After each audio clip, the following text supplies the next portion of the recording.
He had lived in the apartment for months and never noticed the tiny door at the end of the hallway. It was hidden behind a bookshelf, dusty and locked. One rainy night, curiosity got the better of him. The lock clicked open as if it had been waiting for him. Inside, the room was empty, except for a single chair facing the wall. On it sat a doll, its head turned toward him even though he hadn't moved it. As he stepped closer, a soft voice whispered from the shadows, "You shouldn't be here." He spun around, but the door had disappeared. The walls stretched, dark shapes moving just beyond the corner of his eyes. The chair creaked slowly, inching forward as if alive. The last thing he saw before blacking out was the doll slowly turning its head toward him, smiling. Late at night, when the streets are empty and every window glows with the dim light of sleep, there are sounds most people never hear. Not the wind, not the passing cars, but something else. Something crawling through silence, waiting for someone who stays awake just a little too long. This night would be one of those nights.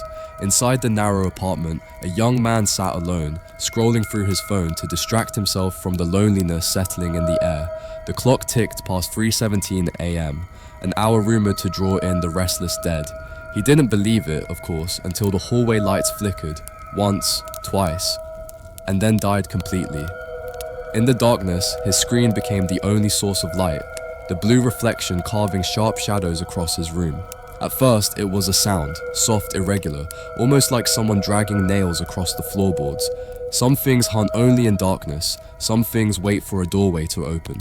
On the outskirts of the city stood a house that most people pretended not to see. The streetlights around it never worked, and the windows were always covered as if hiding something too sensitive for daylight. No one dared to buy it. The moment he stepped off his bike, the temperature dropped so sharply that steam curled from his breath. The driveway was quiet, too quiet.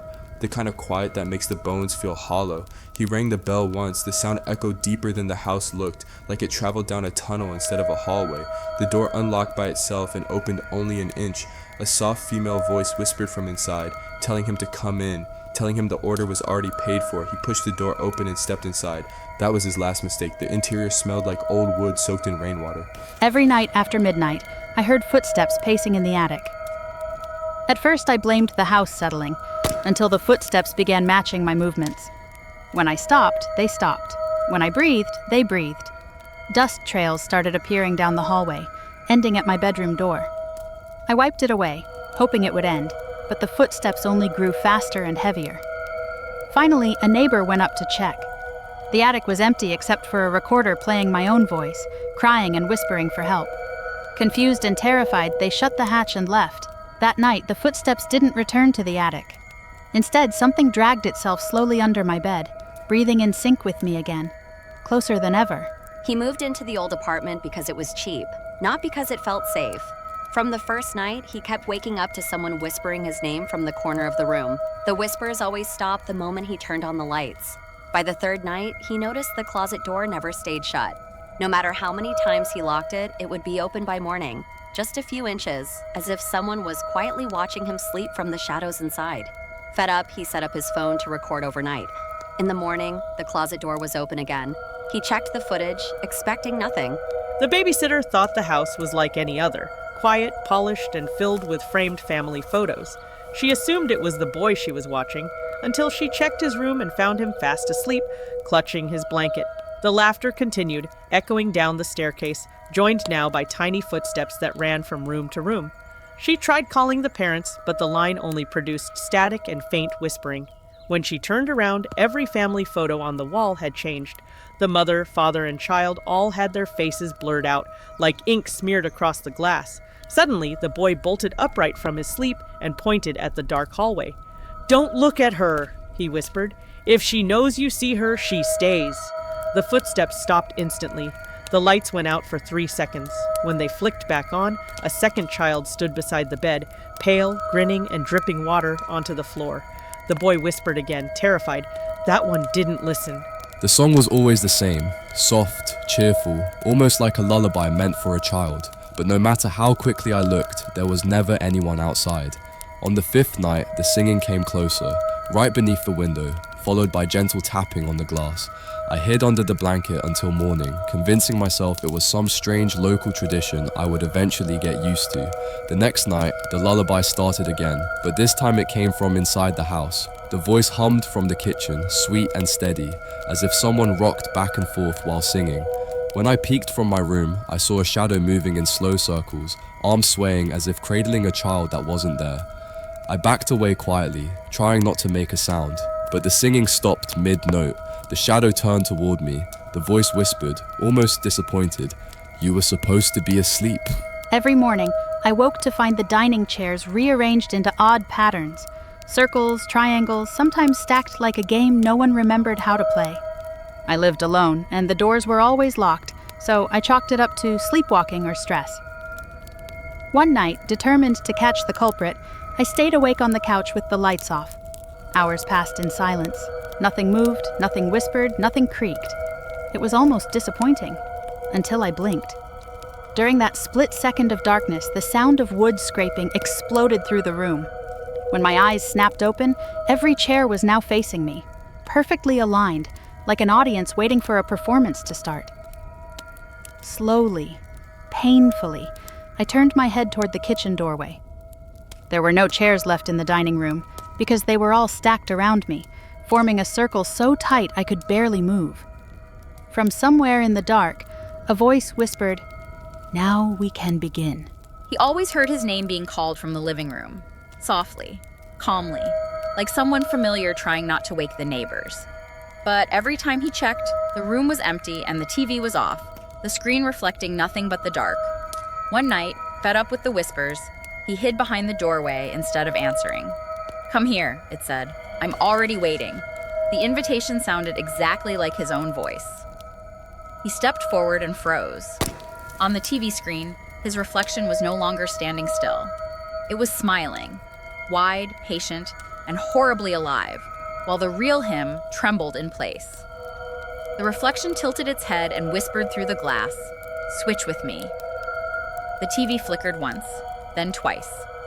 When the screen went dark again, only one version of him was left in the room.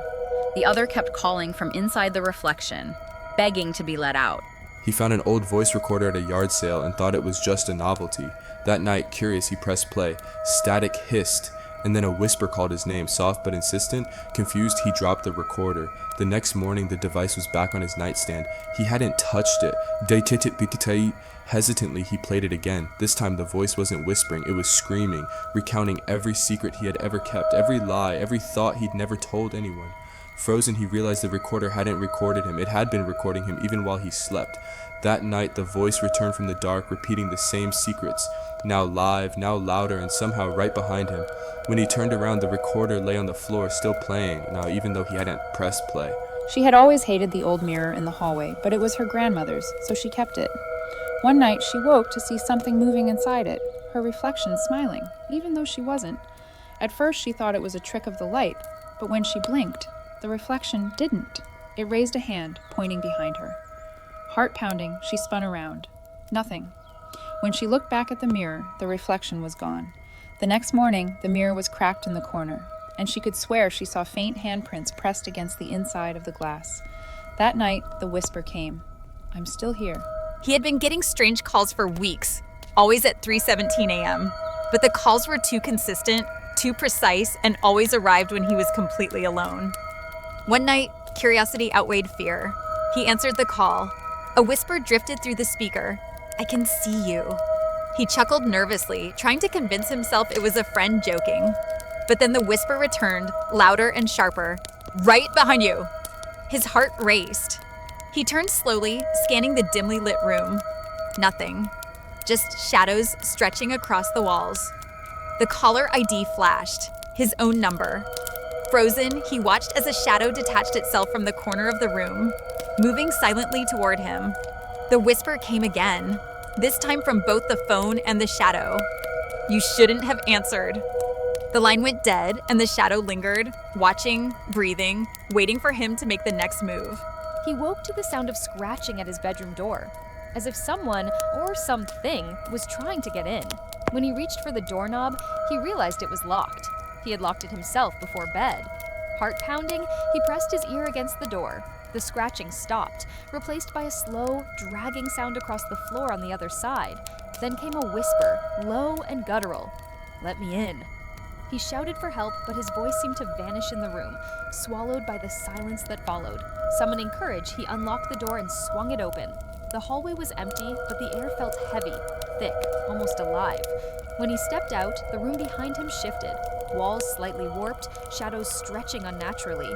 And in the corner, faint but unmistakable, a figure crouched, watching him with hollow eyes. He ran, but the whisper followed him through the house, soft and insistent. "You can't leave." He woke to the sound of scratching at his bedroom door, as if someone or something was trying to get in. When he reached for the doorknob, he realized it was locked. He had locked it himself before bed. Heart pounding, he pressed his ear against the door. The scratching stopped, replaced by a slow, dragging sound across the floor on the other side. Then came a whisper, low and guttural. "Let me in." He shouted for help, but his voice seemed to vanish in the room, swallowed by the silence that followed. Summoning courage, he unlocked the door and swung it open. The hallway was empty, but the air felt heavy, thick, almost alive. When he stepped out, the room behind him shifted, walls slightly warped, shadows stretching unnaturally, and in the corner, faint but unmistakable, a figure crouched, watching him with hollow eyes. He ran, but the whisper followed him through the house, soft and insistent. "You can't leave." Or maybe a branch brushing against the glass. But tonight it was different.